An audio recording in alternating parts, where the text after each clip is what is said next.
नमस्कार मित्रांनो, स्वागत आहे आमच्या यूट्यूब चॅनलवर।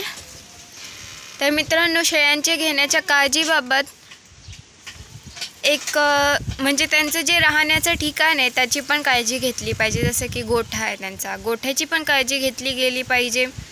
तर आता पावसाळ्याचे दिवस आहेत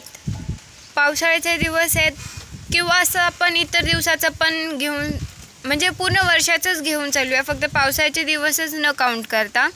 तर शेळ्यांचा जो गोठा आपण बांधतो ना, तो असा थोडा उंच ठिकाणी पाहिजे, असा 1 ते 2 इंच असा उंच, जेणेकरून आता जर पावसाचं पाणी बघा पडतंय तर आमचं इथं पहिला आमचा पूर्ण माती होती, पूर्ण गाळ व्हायचा। आणि आम्ही आता 1 वर्ष झालं असेल ना आपण हे खाली टाकलेलं, मग उन्हाळ्यात टाकलंय। काय बोलतात घ्यायला? मुरम। माझ्या डोक्यातनं शब्दच जातात। तर आम्ही मुरम टाकला आणि भरपूर असा उंच गोठा केला।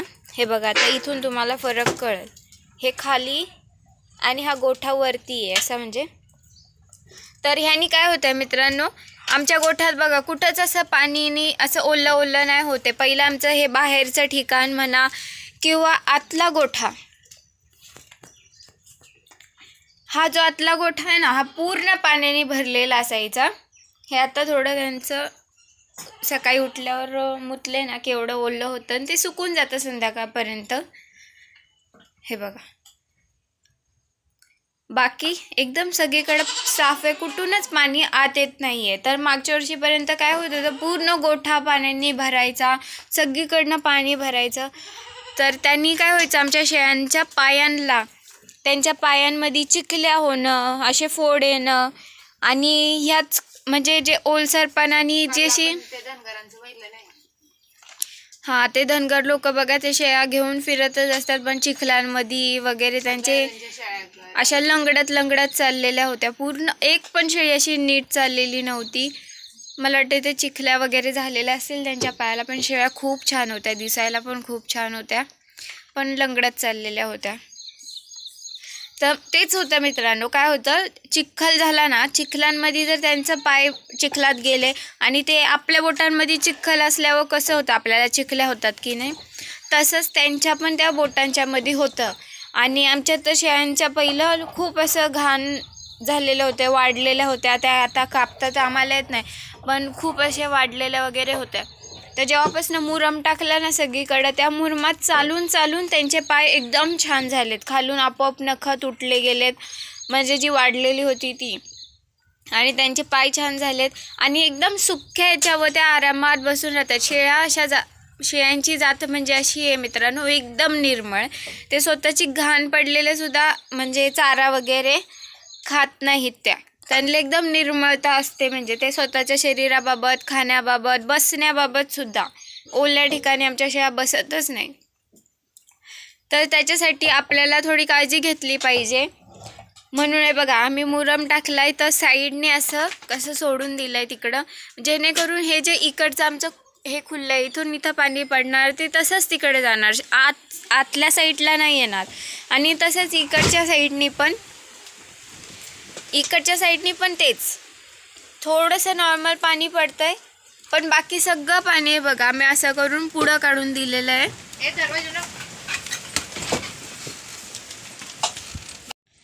हवा सुटली आहे खूप, लावला होता मी दरवाजा पण तो निघाला हवेनी।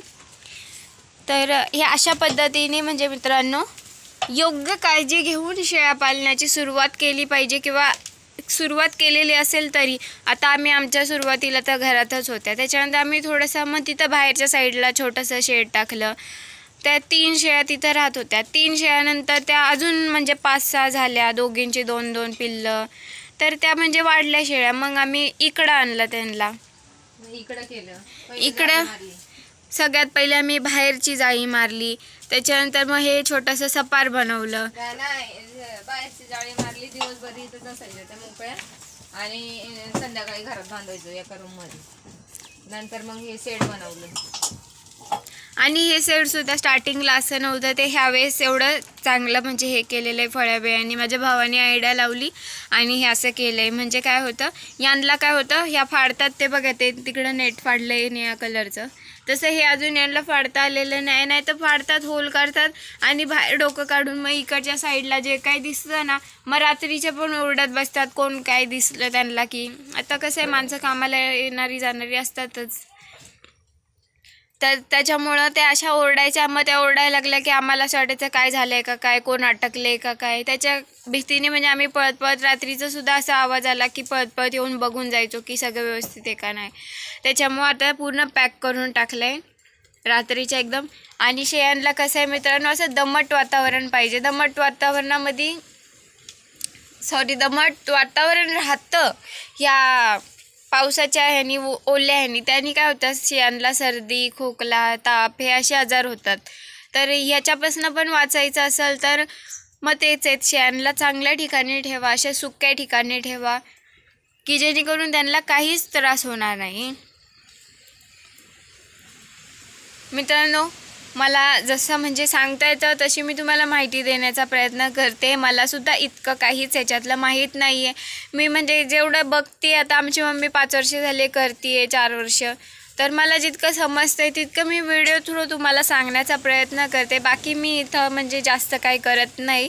त्याच्यामुळं मला पण म्हणजे एवढं माहीत नाही, माझे शब्द चुकत असतील किंवा माझं माहिती देताना उलट म्हणजे सेंटेन्स वर खाली होत असतील, पण मी सांगण्याचा चांगला प्रयत्न करते. आणि जर तुम्हाला समजत असेल तर खूप खूप धन्यवाद. अशाच व्हिडिओ माझ्या पूर्ण बघत राहा आणि छान छान कमेंट करत राहा मित्रांनो. खूप खूप धन्यवाद.